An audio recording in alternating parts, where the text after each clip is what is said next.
welcome. Home stretch. We are on the final home stretch of this OMG intensive. Just wanted to check in with you. Last session, we left it with, there was a bunch of potential pondering that you're going to do, but then we thought, let's just leave this exercise of removing the meaning we've placed on things. Okay, I think Harold and Yulia came up with a good name for the process, but I don't think at this stage I'm just the process is what it is. It is maybe that's what it is. It is what it is process. Oh, the isness process. Anyway, I won't get distracted. My question to you is: did you guys have a practice with that? The isness, let's just give it a working title, the isness process, which is to remove the meaning you've placed on things. Anyone want to share an experience they've had with that so far? So rather than pondering, although you may have pondered as well, there was lots to ponder about. My interest was more on how you go with that process. Anyone?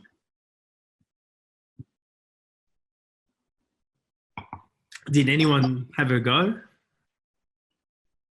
Yeah, and I did. Yeah? I'll share mine. Okay. I went to my biggest ones, which is my children, and I found it to be extremely difficult. So tell me about it. Tell me about the difficulty. I felt like there's a part of me that feels like I'm losing a part of myself. And it's not complete yet.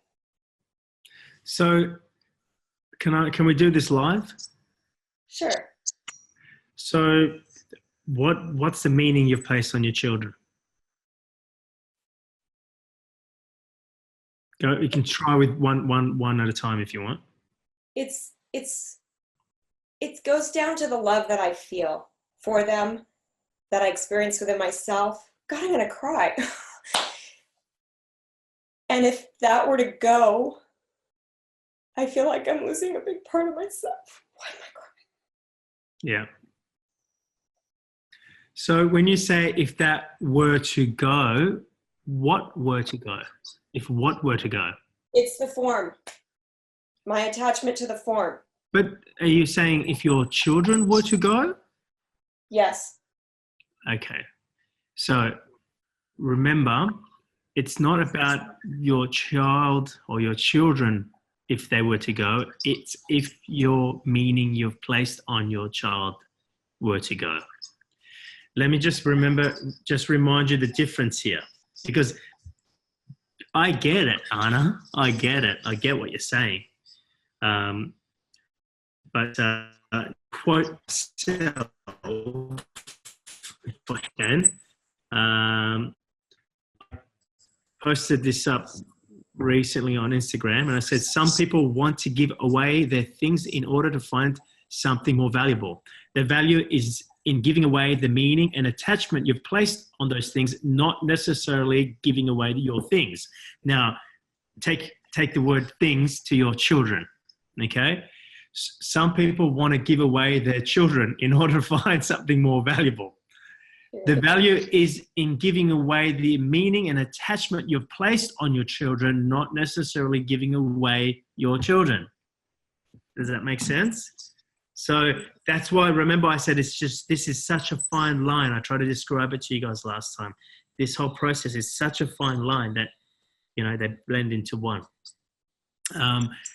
You're not looking to weigh things. But can I ask you though, while we're here and while you're connected to that emotion, and you got emotional there, the consideration of losing your child, right? And you teared up, which I completely understand, right? I would too, right? But after that consideration, what do you feel?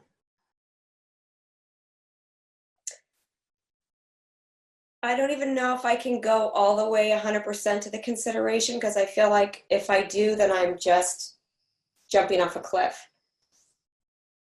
So doesn't matter how far you've gone, but now you're back here, and you'll see your child, you'll see your children, or you know where they're at. You'll talk to them. What do you feel when you talk to them next time after considering something like that?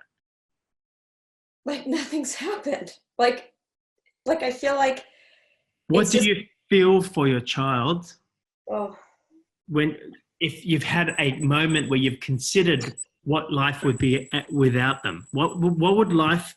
That's what you've done. You've gone, what would my life be without them? Which is not the exercise, but I get it, right? Because it's very fine. It's very connected, right? Because you're thinking yourself, well, if I remove my meaning I've placed on my child, you're thinking remove my child, okay? Not remove the meaning that you've placed on your child. And the meaning is what that gives you. What is it? What is your child give you?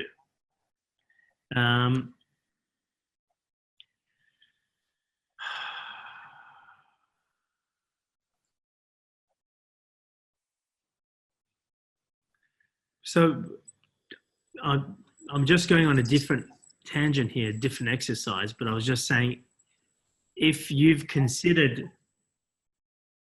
you can't even consider it. Like you said, you're not even going there. I get it. I'm not even asking you to go there, but you kind of looked that direction. Okay. And now you come back and then you see your child. What does that make you feel? That's my question.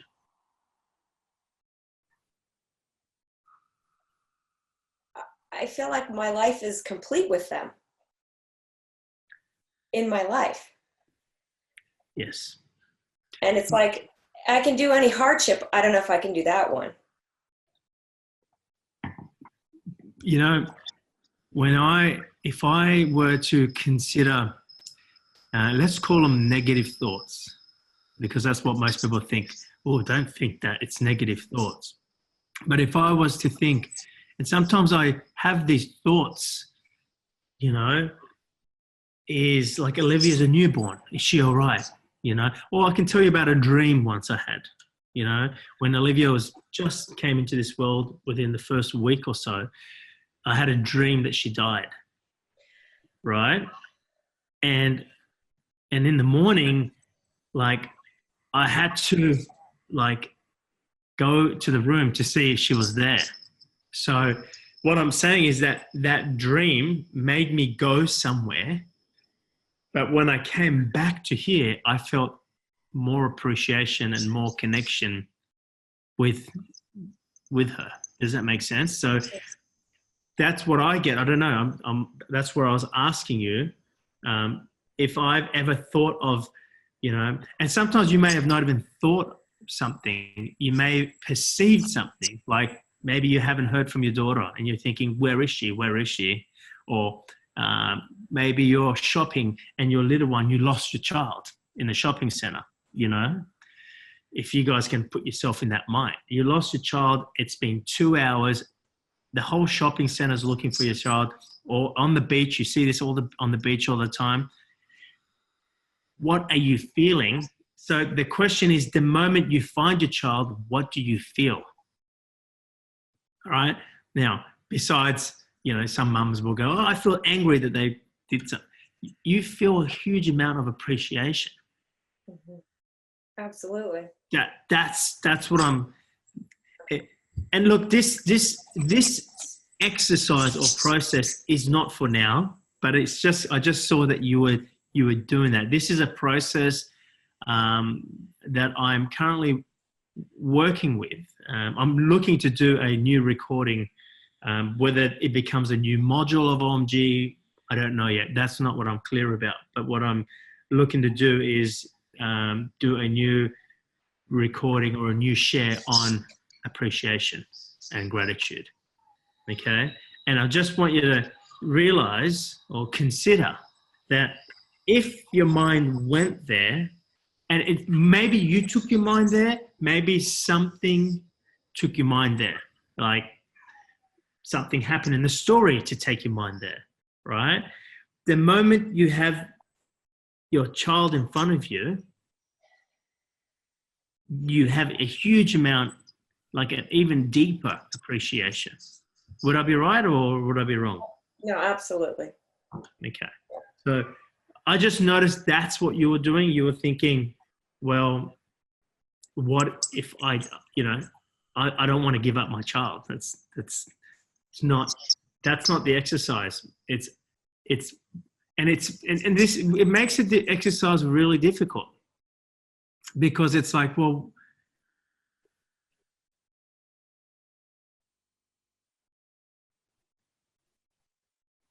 you really got to distinguish the difference between your child, right? You could say to yourself, my child, and what they mean to me. Yeah.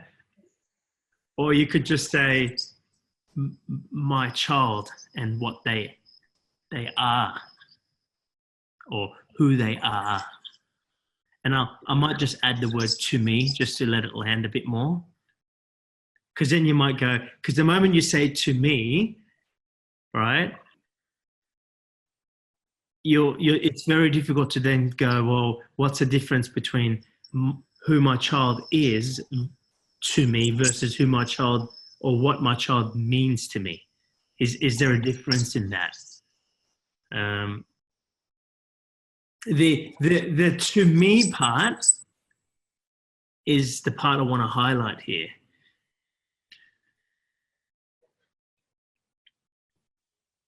And just understand, Anna and everyone here, that's normal to have that amount of love and nurturing and protection of your child. They manifested you. They, as the one, manifested you to have that. You see, in society, people become really protective over young babies or children.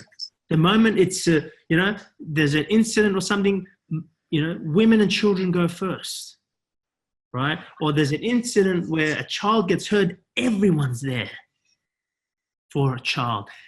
Something happens, there's war, and you see terrible things. You see pictures being reflected back, but you see a child in that war, your heart just breaks. It's designed to be that way, because they, in the story, are powerless.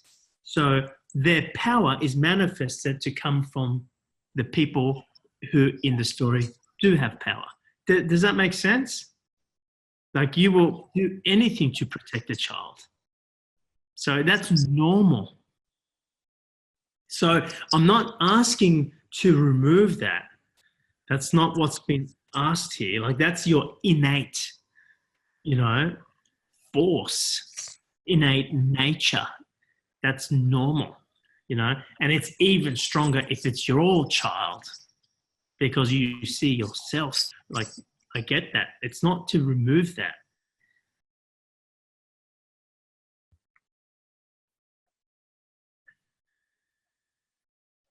And there is a considerable amount of pondering to take place here to absolutely grasp what's been shared.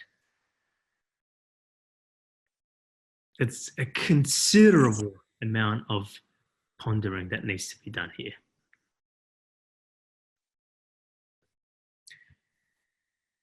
I've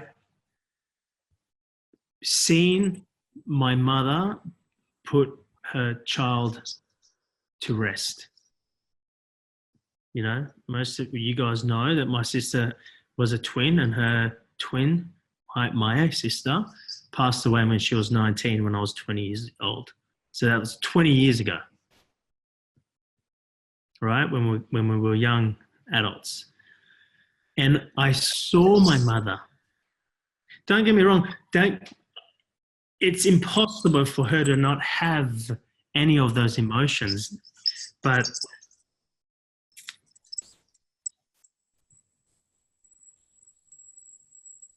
yeah, it wasn't normal the way my mum put her daughter to rest. It wasn't normal. That's all I can tell you. It wasn't. Did I not ever see her cry? No, I did. But man, it was like, I never forget when I arrived with the funeral car, and we arrived at the funeral procession, and everyone was waiting there. My mum was waiting there. And when I saw my mum, like, I wasn't crying the whole time, but when I saw my mum, I started to tear up, and she said, "Don't you cry. There's nothing to cry about."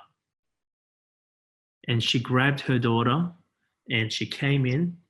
She said a few words to her, and she did her process, and she walked away. It wasn't normal. She left. I mean, since we were talking about something so far, out there, I kind of that just took me to my mum and her process of laying her daughter to rest. And yeah, I don't really have anything for that. I don't have any. I'm not using that as a reference point necessarily. I'm just saying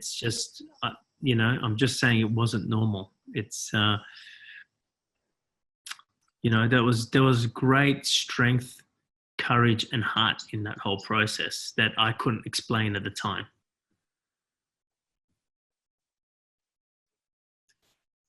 So if anything, in that moment, if I ask my mum about that process, and maybe I will, but she put to rest the role that she was playing.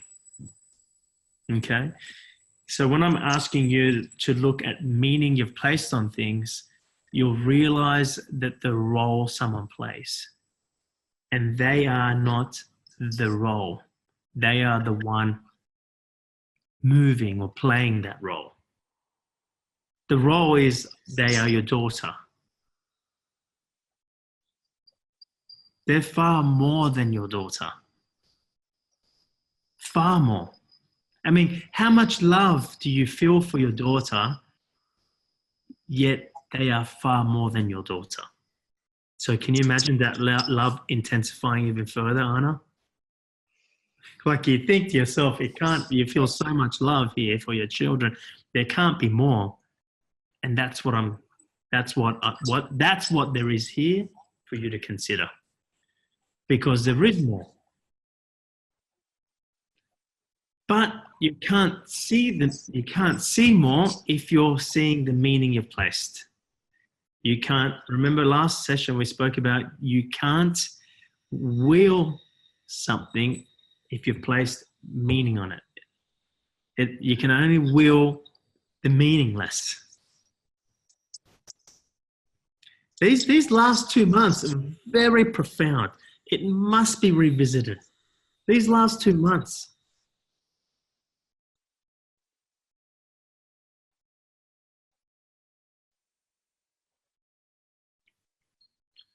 It's not normal, these last 2 months. This is beyond human understanding. It's almost like my mum should be talking about these last 2 months. Bring her in,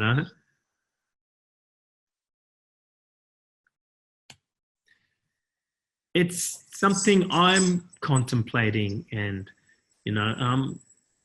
it's a perfect time in my life, because it's, people always say you won't understand until you have children, and it's now I understand.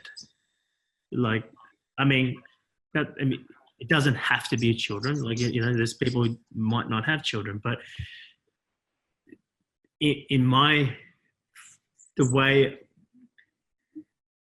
reality, it has formed as children, and the love that I'm experiencing with them has shown up in the form of children. So it may be different for different people, each their own. But what I'm trying to say to you is, I've not been ready for this depth of realization until I've had children. For me, in my story, children are required for me to experience this depth of love.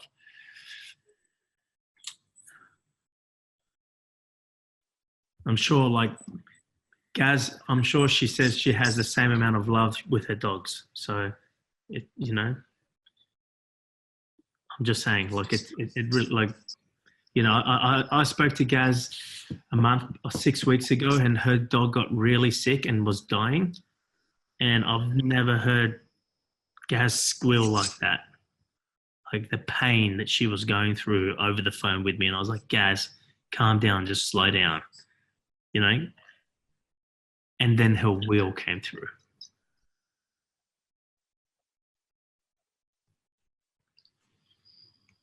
You know, I watched that and I was just like, you can see her will came through to, and the dog's fine now, but you know, 20 grand later. Of course, it's not about the money, but I'm just trying to show you how the impact on how serious the dog's sickness was. So yeah, I'm just saying it shows up for people differently. With her, it's with her love of her pets, her dogs and her cats. For someone, it's the love with the children. For others, it could be the love between two people. I don't know. So I'm not trying to say that only if you have children you experience this. It shows up in different forms. So this conversation that I'm having with Anna right now about the love you have with your children is relatable in many forms. Does that make sense? So.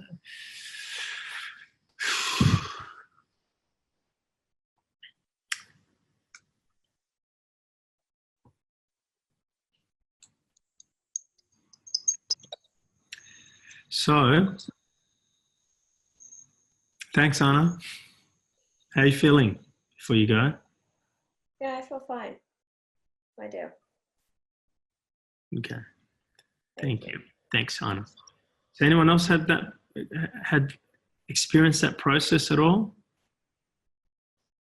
Are you all clear that you're not giving you're not giving away your things, or you're not giving away someone? You're giving away your meaning and attachment, or let's just say meaning that you've placed on those things. And remember, when I explained this last session, the moment you remove the meaning from that, all you feel is love.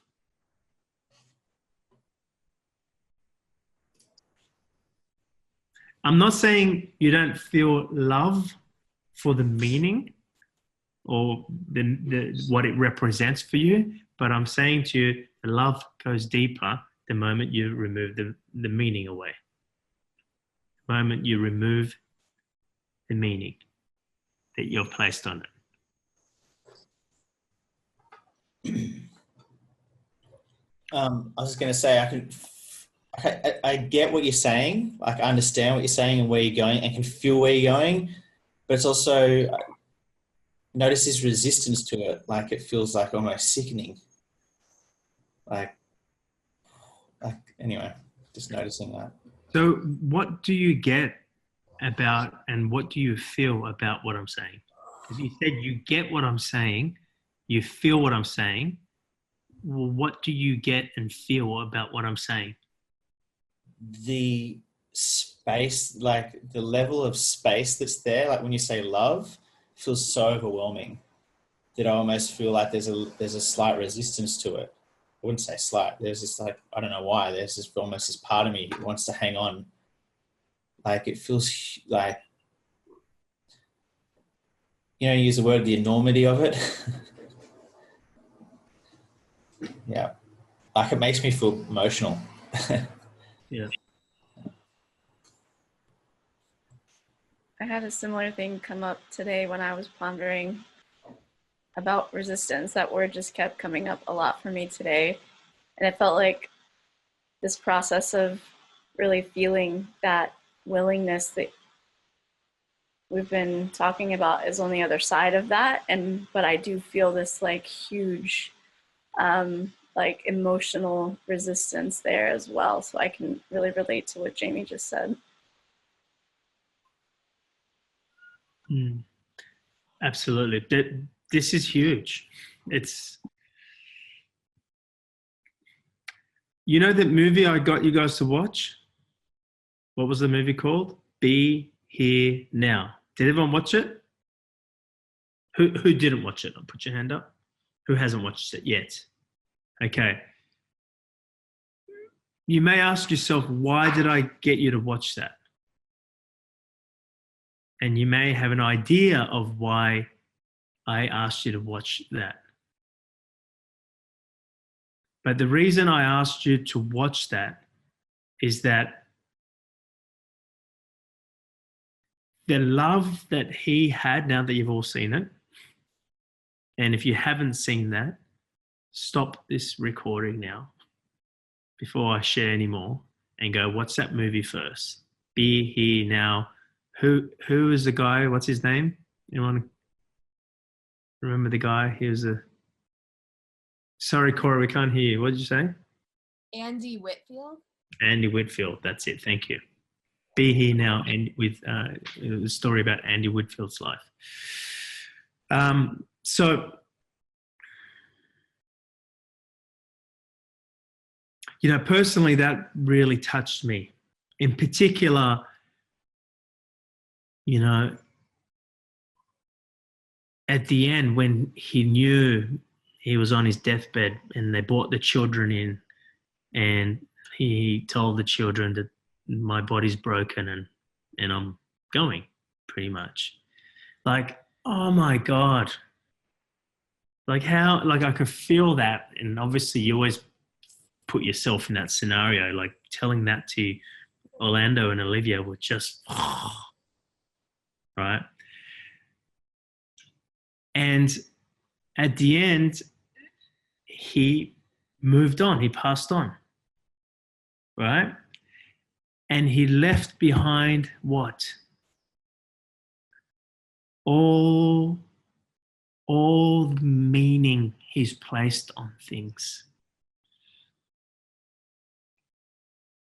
He didn't take the meaning which allows him to become one with all things. He is now one with his son, one with his daughter, one with his wife. You can't take those with you. You can take the love of your wife, the love of just the love, not why you have that love, not what that love represents for you, just the love. He couldn't take, it's finished. He laid it all out and then he moved.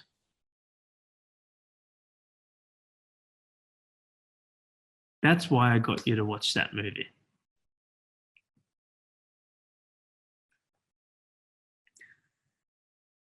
You will also notice there was a lot of will in there too. So you might have referenced that, the parts of that movie. There was a lot of will. There was a lot of him trying to use his will. And he was looking, scraping for which way. Do I go the medical route? Do I go to India? He goes to India. Someone's telling him his forecast, his fortune. And I was just like, stop, dude. Just go to yourself. Now, I didn't know what the end of this movie was. I didn't know. And I was tempted to pause it and Google his name to see what the end is. And I was like, no, I want to ride this journey with this. But I remember just that one bit, I was just like, because he had huge amount of will, and you can see he's had a lot of success in his life because of the will of both him and his wife. But this is a different will. You can't will this. You got to be willing. It doesn't come from those sources. It comes from you.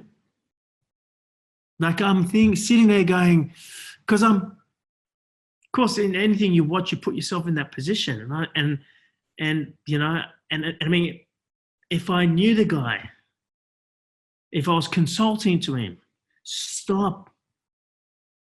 There's one part massively missing here. You are the source. Stop looking for the source outside. It's the major piece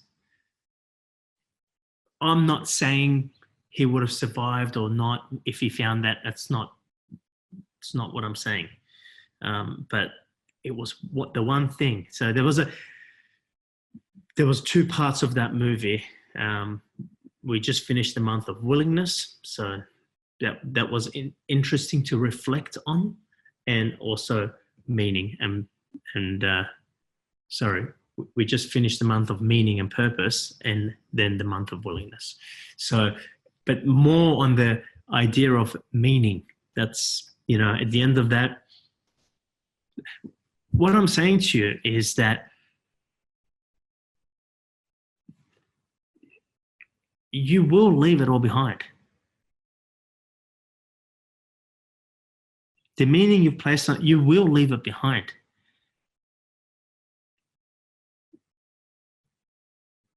In spiritual texts, they say you must die before you die. You will die.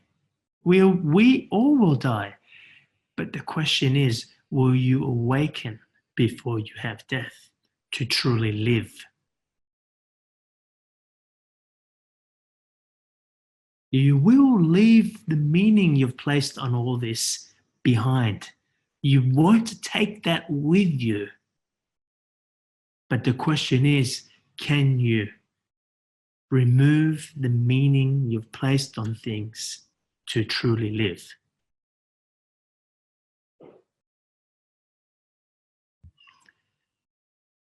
Great things to ponder on. So this session is incomplete. It's perfect how it's unfolded. We're still going to continue. So it looks like our session is going to be over 3 sessions, because all we've done in our session today is I've given you more to go and contemplate and ponder on. So happy pondering.